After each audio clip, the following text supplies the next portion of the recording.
Welcome back to my tip series where I'll be going through a series of tips about decorating in Stardew Valley.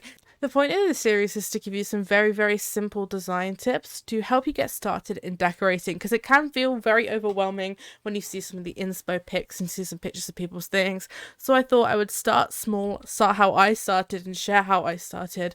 Today I want to be focusing on seating areas just like the one you can currently see me stood by. This one is by the community centre, but I do this everywhere. If I have like a decent sized square, even like a little square, but mostly a decent sized kind of square rectangle area, I think a nice little seating area is a really good thing to implement, and it feels like it's a community kind of thing, but also it's just a nice place for you to sit sometimes.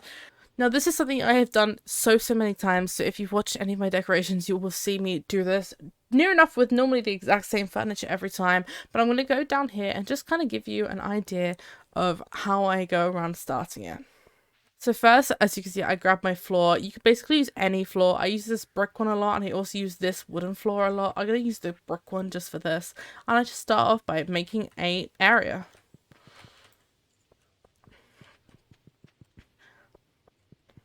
This is kind of normally the minimum size that I would do, mostly because I personally like to fence them off so it feels like a specific area and not kind of just something in the middle of nowhere. So then I will grab my fences and I will fence off the area, leaving a little opening at the front for you to be able to walk into. Now, as you can see, now that I've fenced this off, this area is really small. But that's okay, because you don't need to have big areas. You can make them as small or as big as you like. I'm just going to grab a couple of things I would use to decorate. So I really like using the stool, this green stool,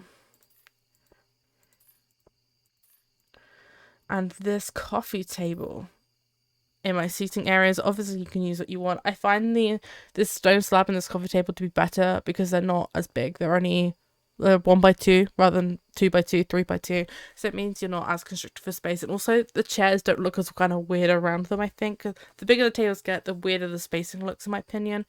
So I like to use these. And then I'll chuck the coffee table down. We'll put it there. Now, I've definitely not made this big enough, but I'm going to keep the size just to kind of give you an example. And then I'll put the stools down like this. So as you can see, I've not made enough room for this. But what you can do, thankfully, is fix things. So if you've not slept into the next day, you can break your fences and pick them up for free. So that's what I'm going to do. And I'm going to make this one scale wide or two while I'm at it. And I ran out of brick. So I'm just going to use this floor just for the purpose of this. I wouldn't usually mix and match floor like this, but you know what? You could. It might look better than mine does. And then I'll move the stools here. I like doing this combination. Also, I quite like this one too, where you just have the stool there instead of the four, but I'm going to do the four for this one. And we're just going to do it like that. Now, obviously, these aren't practical, these are just for decoration, so like this still at the back is unusable, but your characters aren't going to be using them, as I said, just for decoration, just for aesthetic purposes in this game, so things don't really matter as much. Look at all these people trying to run through my furniture. This is a reminder that please download the NPCs Won't Break Your Objects mod if you are a PC user and can mod, because otherwise this will all be broken by now, because everyone just walked through it.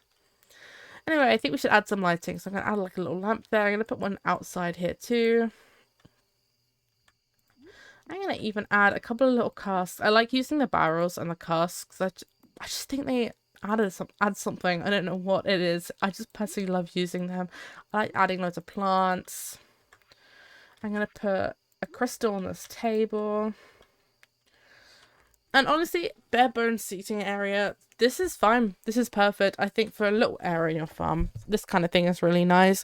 Now, it's important to note you can't put bookcases outside. However, if you have the CJB item spawner, which allows you to spawn any item, there is this bookcase that I'm pretty sure you can't actually get in the game. It's just in the item spawner that can sit outside. So you can grab that and have that out in your decoration if that is something that is interesting to you. Now, what I would also do, depending on the area, I would use a path to kind of create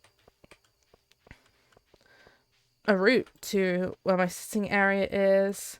And then as you can see, there are paths up here, so I'll probably just do like a little path around, because then it feels more purposeful and more connected. That's something I really like to focus on my building, making things seem like they have a purpose, not just I built it there because I wanted to. But if that's what you wanted to do, that's so fine by you. It's just something that I really like to do, and I think just again adds to the realness, to the good vibes of the decorations. But this is my second tip. Please stay tuned for more if you'd like to see them, and go and watch the rest of my decorations. I put a lot of work into them, and I really like how a lot of them come out, so I'd really appreciate it. They're all on my YouTube or short form on my TikTok, and I'll see you in the next one.